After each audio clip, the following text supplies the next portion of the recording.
अस्सलामु अलैकुम वरहमतुल्लाहि ताला वबरकातुहू। आज 17 मार्च को जो दिल्ली में जंतर मंतर पर जो प्रदर्शन करने का जो नंबर आया, तो तमाम जगह जगह से मुसलमानों एक जम्मे गफ़ीर में बड़ी तादाद में वहाँ पर जमा हुए और बहुत बहुत बड़े उलमा वहाँ पर पहुँचे। वो उलमा जो एक मंच पर कभी एक साथ नहीं रहा करते थे, वो सब जब वक्फ बिल बोर्ड की आई तो सब लोग वहाँ पर जमा हो गए। और सिर्फ ऐसा नहीं कि वहाँ पर ओनली मुस्लिम ही वहाँ पर पहुँचे हों, बल्कि वहाँ पर ईसाई भी पहुँचे हैं और शिया भी पहुँचे हैं। उनके भी बड़े बड़े जो धर्मगुरु हैं वो वहाँ पर पहुँचे हैं। उनके पहुँचने के बाद उन्होंने भी ऐलान किया है कि सिर्फ इस मिशन में मुसलमान तनहा नहीं है, बल्कि हम भी उनके साथ खड़े हुए हैं। और सब ने मिलकर के किस तरीके से वहाँ पर अपनी प्रक्रिया पेश की है और अपनी बात को रखा है, सरकार से किस बात की उन्होंने मांग को रखा है, आप देखिए। इन सब की वीडियो में आपके सामने प्ले कर रहा हूं कि किस तरीके से इन्होंने जंतर मंतर पर पहुंचने के बाद कैसे प्रदर्शन किया है और सरकार से क्या मांग रखी है। और बैरिस्टर असदुद्दीन ओवैसी साहब, उन्होंने तो सिर्फ एक निशाना बना दिया है कि यहाँ पर जो ये वक्फ बिल संशोधन वाली बात आ रही है, अगर ये ऐसे ही पास हो गया तो याद रखना इसके पीछे का जो राज है तो वो यही है कि हिंदुस्तान के अंदर हमारी मसाजिद, हमारे मदारिस, हमारी खानका, हमारे कब्रिस्तान, ये सब हमसे छिन जाएंगे, कोई चीज़ महफूज ना बचेगी। तो इसलिए आप तमाम लोगों को भी जागरूक रहने की ज़रूरत है। तो आप सबसे पहले इन वीडियो को देखिएगा कि किस तरीके से वहाँ पर लोगों ने पहुँचने के बाद अपनी स्पीच दी है और सरकार से किस तरीके से मांग की है। देखिए आप इन वीडियो को। नरेंद्र मोदी की हुकूमत वक्फ बिल को लाकर कानून बनाने की जो कोशिशें कर रही है, उनका मकसद एक ही है कि इस मुल्क में अमन को खराब किया जाए। वजीर आजम का मकसद एक ही है कि मस्जिद और मंदिर के नाम पर अवाम हमेशा लड़ते रहे, और उस बिल का मकसद ये नहीं है कि वक्फ की जायदादों को मजबूत किया जाए या उनकी हिफाजत की जाए। नरेंद्र मोदी आजकल भारत के हमारे फजीलतुल शेख बने हुए हैं और ये बता रहे हैं कि अगर कोई मुसलमान होता है तो उसको 5 साल तक वो वक्फ को नहीं दे सकता है। ये कहां से इनको मालूम हुआ, कौन से फिक़्ह की किताब में लिखा गया? तो इनका मकसद एक ही है कि भारत के मुसलमानों से उनकी सियासी और मजहबी शनाख्त को छीन लिया जाए। मैं आपको बता रहा हूं कि इस बिल का मकसद मुसलमानों से मस्जिदों को छीनना, दरगाहों को छीनना, कब्रिस्तानों को छीनना, इवैक्यू प्रॉपर्टीज को छीन लेना, ये मकसद नरेंद्र मोदी की हुकूमत का है। कांग्रेस के एक अहम लीडर जिन्होंने जेपीसी के अंदर बहुत अच्छी भूमिका निभाई है, मोहतरम जनाब नासिर हुसैन साहब, सेक्रेटरी कांग्रेस पार्टी से गुजारिश करता हूँ कि तशरीफ लाएं और अपनी बात रखें।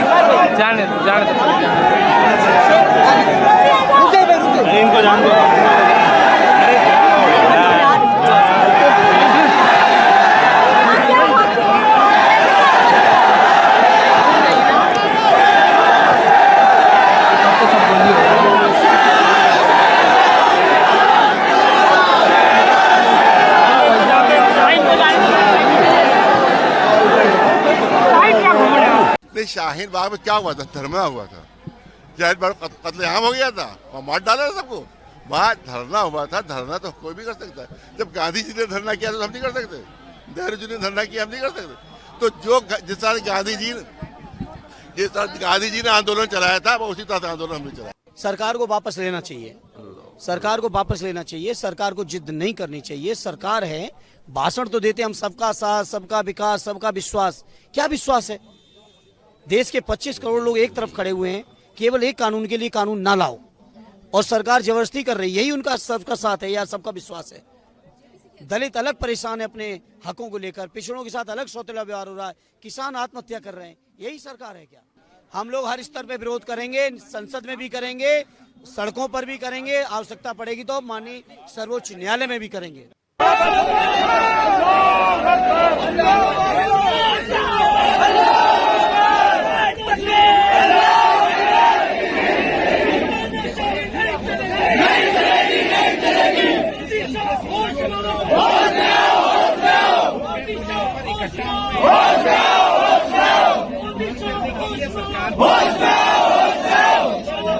सरकार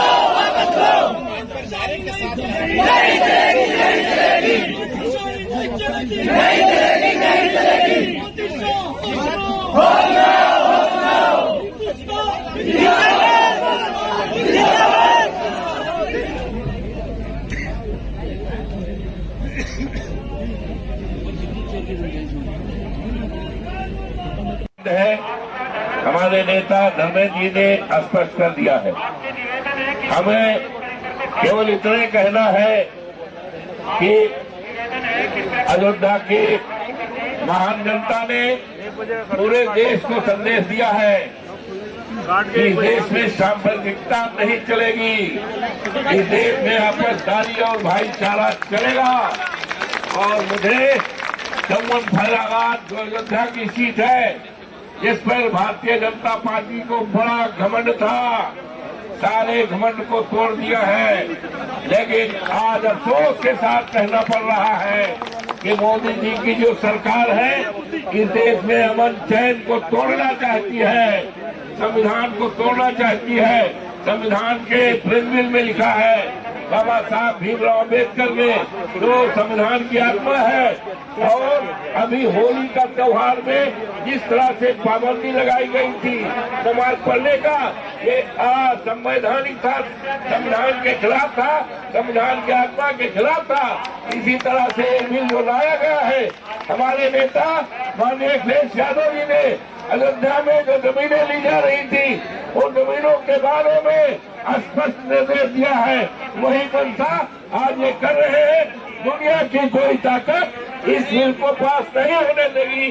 हमारी पार्टी, हमारे नेता माननीय अखिलेश यादव का, हम लोगों का स्टैंड क्लियर है। किसी भी कीमत पर इस बिल को पास नहीं होने देंगे, चाहे जमीन को मानी करना पड़े। आप हजरात ने उन्हें देश के सामने अपनी बात रखने का समय दिया, आपके तुम बहुत आभारी है। फिर इस विचार के साथ दुनिया की कोई ताकत इस बिल को पास नहीं होने देगी। हम लोग हर कुर्बानी देने के लिए माननीय अखिलेश यादव के नेतृत्व में काम करेंगे। आप सबको बहुत बहुत धन्यवाद। ओवैसी इस वक्त हमारे साथ बातचीत करने के लिए मौजूद हैं। सर, आप जंतर मंतर पर पहुंचे थे, लगातार विरोध यहां पर कर रहे हैं, अलग अलग संगठन यहां पर पहुंचे हुए, आप भी यहां पर आए हैं। All India Muslim personal law board ने आज प्रदर्शन का ऐलान किया था और हम तमाम लोग आए और हम इस बिल को अनकॉन्स्टिट्यूशनल मानते हैं। इससे वक्फ की कोई प्रॉपर्टी ना बचेगी, ना उसके इनकम में इजाफा होगा, ना एंक्रोचर्स को निकाल सकेंगे। ये सिर्फ और सिर्फ जो चीजें मुस्लिम धर्म की हैं उसको छीनना चाहते हैं। वक्फ बाय यूजर, हिंदू धर्म में by usage and custom allowed है। हिंदू धर्म, सिख धर्म के और ईसाई धर्म के बोर्ड्स में कोई उन्हीं के मजहब का आदमी समुदाय का मेंबर बन सकता है। यहां पर आप वो गैर मुस्लिम को बना रहे हैं। आप लिमिटेशन एक्ट वहां अप्लाई नहीं होता, यहां अप्लाई कर रहे हैं। ओरल गिफ्ट वहां हो सकता है, आप यहां वक्फ प्रॉपर्टी नहीं हो सकती। और 5 साल तक कोई मुसलमान अगर बनता है तो नहीं, कौन है आप बोले, प्रॉपर्टी मिला राइट है।